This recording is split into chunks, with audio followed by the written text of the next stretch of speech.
बेटी विवाह बोझ।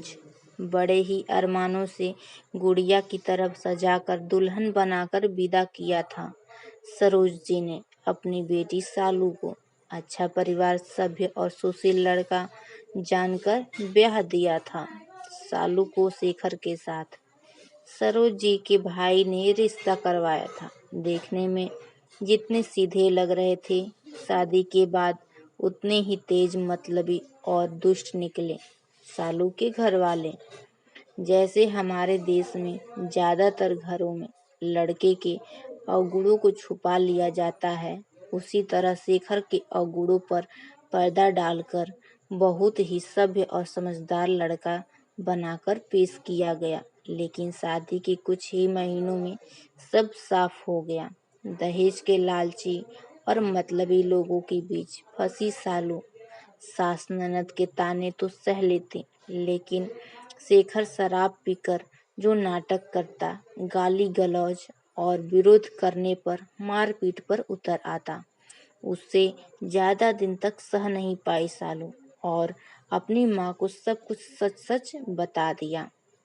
सरोज जी ने जब बेटी की आंखों में छिपे आंसुओं के समुंदर को देखा, उसके दिल में छिपे अपार दुख को देखा, तो टूटने के बजाय अपने आप को और भी ज्यादा मजबूत बनाया और ले आई अपनी बेटी को इस नर्क से निकाल कर, जहाँ नौकरानी से बढ़कर कुछ नहीं थी। उनकी फूल सी बच्ची हंसती खेलती चुलबुली सालू की रंगीन दुनिया को कैसे बेरंग कर दिया था।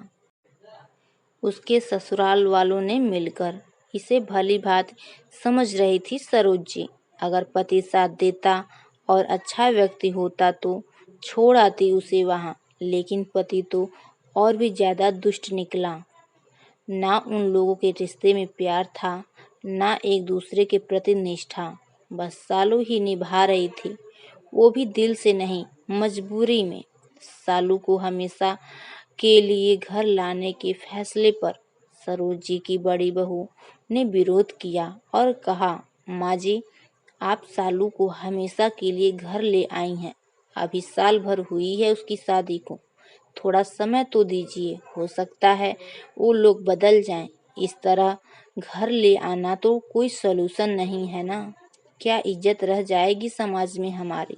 लोग तरह तरह की बातें बनाएंगे और क्या करेगी ये अपने जीवन में। जानती हो ना, एक तलाकशुदा लड़की का समाज में जीना कितना दुश्वार हो जाता है। आप इतनी समझदार होकर भी इतना गलत फैसला कैसे ले सकती हैं। मुझे लगता है हमें शेखर और उसके परिवार से बात करनी चाहिए। जेठानी जी की बात सुनकर छोटी बहू ने भी यही कहा। मम्मी जी, मुझे भी यही लगता है। हमें अभी इस बारे में और सोचना चाहिए। 1 साल के रिश्ते में तलाक लोग क्या सोचेंगे।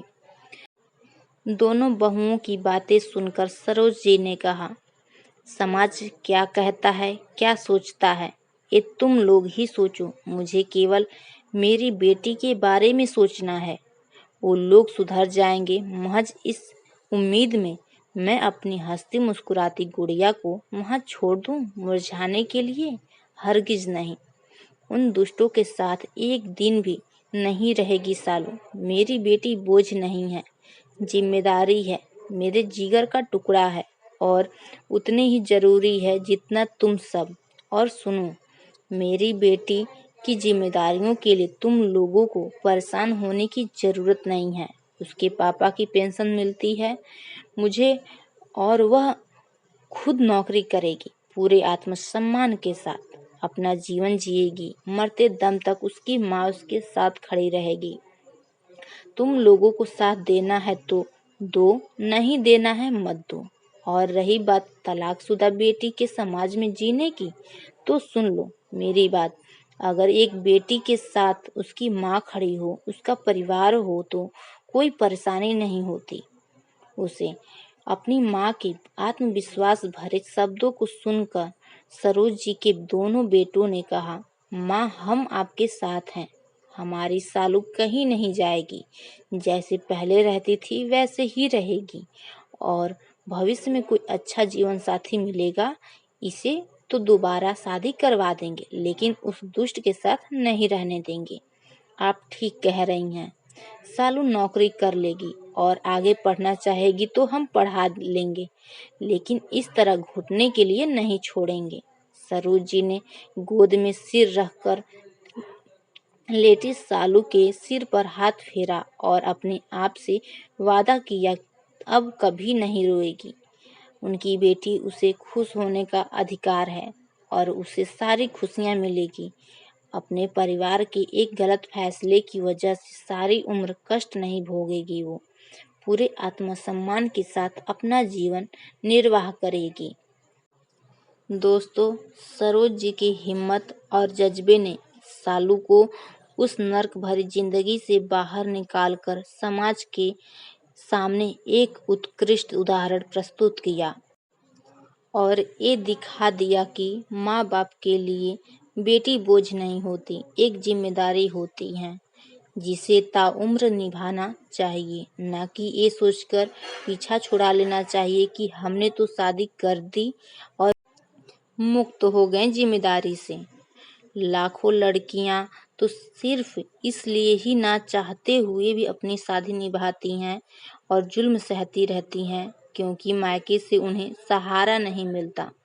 समाज और परिवार की इज्जत की खातिर अपना जीवन खुद बर्बाद कर लेती हैं और कभी गलत का विरोध करने की हिम्मत नहीं कर पाती।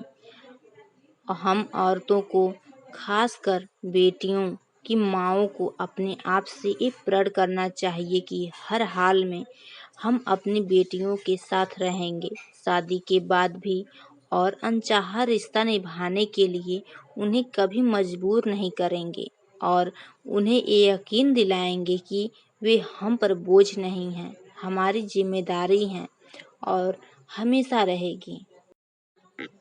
दोस्तों, आपको कहानी कैसा लगा हमें कमेंट करके ज़रूर बताएं। अगर आप हमारे चैनल पर नए हैं तो लाइक एंड सब्सक्राइब करना ना भूलें। Thanks for watching.